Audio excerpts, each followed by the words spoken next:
Hello everybody, this is Craig Moody coming to you again from Mammoth Restoration. Today is Wednesday, May 28th, and this is a second edition on tips that I learned and wanted to pass on to you on what to expect when forest fires do occur. First of all, great job to our Forest Service on the slide fire.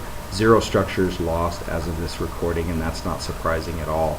Very few fires actually see structures lost because we have such an awesome Forest Service and firefighting crews. But when they do, it's devastating, and it often makes the news.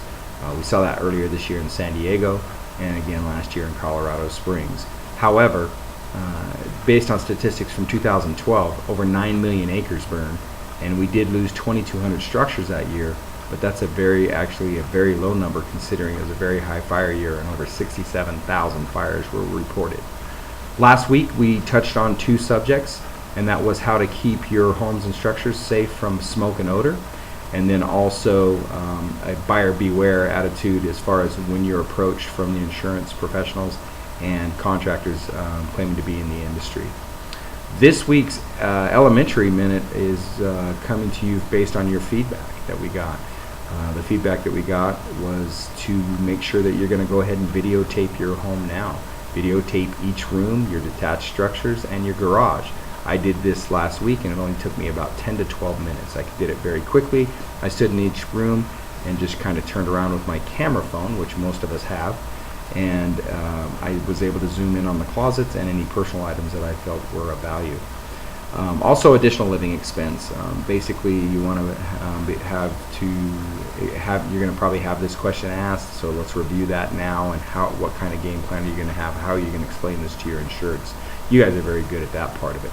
What I saw 2 years ago was the devastation that came with the electricity being shut off for quite some time. So as the fire approaches a neighborhood, they will turn off that grid, and how long that grid will be off is unknown. We saw it as long as 2 to 3 weeks before that grid came back up. So the resulting damage, of course, was spoiled food. All the food in the refrigerators and freezers were very, very spoiled. And what is that number? You know, is it $400? Is it $1,000? You know, that's up to you guys. And then also, the resulting damage was the gray area that we saw among the insurance companies. We saw homes that were built on slabs. We saw homes mostly that were stick built and had wooden subfloors. And the thawing out of that refrigerator or freezer caused damage to the flooring. Mostly the wood flooring was buckled and was unsalvageable. Some companies covered that and some did not. Some of them had a separate deductible for that, and some of them called it that it was not an act of God. So I'm asking and urging you to find that out now. Will you cover that, and will you not? And if not, why not? So just wanted to give you a little bit more of an education on what to expect when forest fires are burning near your insureds and near your tenants' homes and their commercial businesses. Craig Moody with Mammoth Restoration. I really appreciate your referrals, and please give me a call if you have any questions. 877 toll free 877-714-0050. Thanks.